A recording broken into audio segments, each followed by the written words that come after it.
ខ្ញុំបាទឈ្មោះស៊ូអមរិនតំណាងលោកជឹមតុងបេងអ្នកស្រីចិនពេជ្រប្រធានសមាគមទ្រទ្រង់ព្រះពុទ្ធសាសនានៅសហរដ្ឋអាមេរិកព្រមទាំងព្រះគ្រូចារិកាវត្តពោធិរាមដែលព្រះអង្គមានវត្តមាននៅទីនេះក៏បាន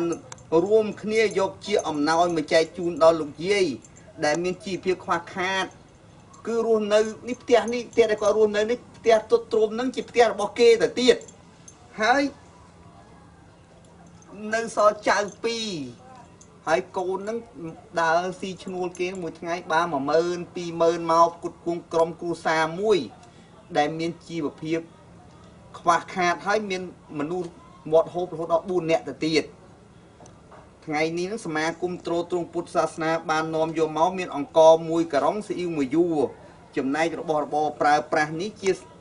សទ្ធាជាថ្លារបស់ព្រះគ្រូចារិកាវត្តពោធិរាមគឺបានរួមគ្នាជាអំណោយចែកដល់ទូរគុតជននៅក្នុងភូមិទៅនេះថាភូមិពូមួយណាបាទភូមិពូមួយក្នុងនោះដែរក៏មានសពប្រជាជនខ្មែរនៅឯនីសមុទ្របានចូលរួមតាមរយៈលោកជឹមតុងបេងអ្នកស្រីចិនពេជ្រឧបាសិកាម៉ែនធឿនព្រមទាំងកូនចៅ$50យ៉ានសារ៉ូត$80លោកភឿន$10អ្នកស្រីអួងប៉ែន$20អ្នកស្រីសរឿមប៊ុនផន$20លោកកៅផាងអ្នកស្រីវិញធីលី$30លោកយីអែវផាន$20លោកនើសិនយា$20ឧបាសិកាឡុងសុក$50នឹងឈ្មោះម្ចាស់ទៀននិយាយណាតែក្នុងនឹងក៏បងប្អូនពុទ្ធបរិស័ទកុំឆ្ងល់ថាលឺសូអានឈ្មោះនោះលុយច្រើនស្រាប់តែមកគ្រួសារបានអង្គមកការុងស៊ីអ៊ីវ1យួរព្រោះត្រូវចែកជូនអ្នកក្រីក្រច្រើនអ្នកណាបងប្អូនណាគឺចែករហូតតទៅអស់បច្ច័យនេះអញ្ចឹងសូមបងប្អូនពុទ្ធបរិស័ទទាំងអស់កុំឆ្ងល់ហើយអញ្ចឹងសូមលោកយាយជូនពរដល់ពុទ្ធបរិស័ទដែលជាម្ចាស់ទៀនខ្ញុំគ្មានអ្វីតបស្នងសងគុណទេណាដែលបងប្អូនបរិស័ទអ្នកតូចអ្នកធំខ្ញុំមិនសូវចេះនិយាយកុំប្រកែប្រកាន់ខ្ញុំអីអានេះគ្រូខ្ញុំផងហើយខ្ញុំនេះសប្តាហ៍ថ្ងៃគ្មានរបរអីទេនិយាយពិតតែដើររើសកគួស្រូវទួលទៀនមួយថ្ងៃបាន2ការុងតុងចកៃជាប់មកចាំចៅនេះអានឹងនៅចំពោះខែគេជ្រុកហើយចឹងយើងដើររើសណាហើយចុះដល់ផុតខែគេជ្រុកខែនឹងបានអីទទួលទៀនទេកូនទៅធ្វើការលាងចានគេបានមួយថ្ងៃ5000អូចា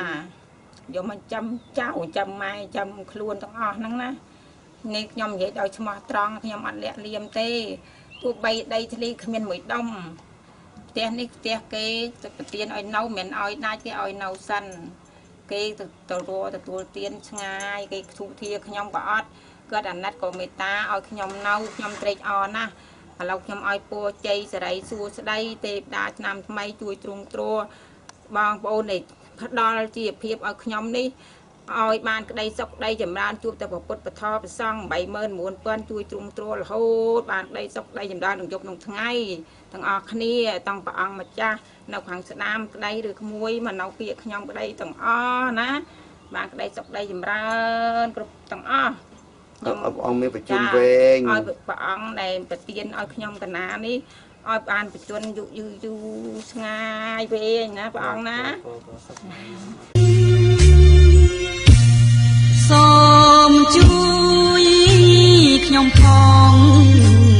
អ្នកបងតាយាយអស់លោកទាំងឡាយអ្នកម្ដាយបងបងខ្ញុំឃ្លានខ្លាំងណាស់អើយណាមកចាំងថ្លៃអើយសូមកុំប្រងអើយជួយខ្ញុំនេះផង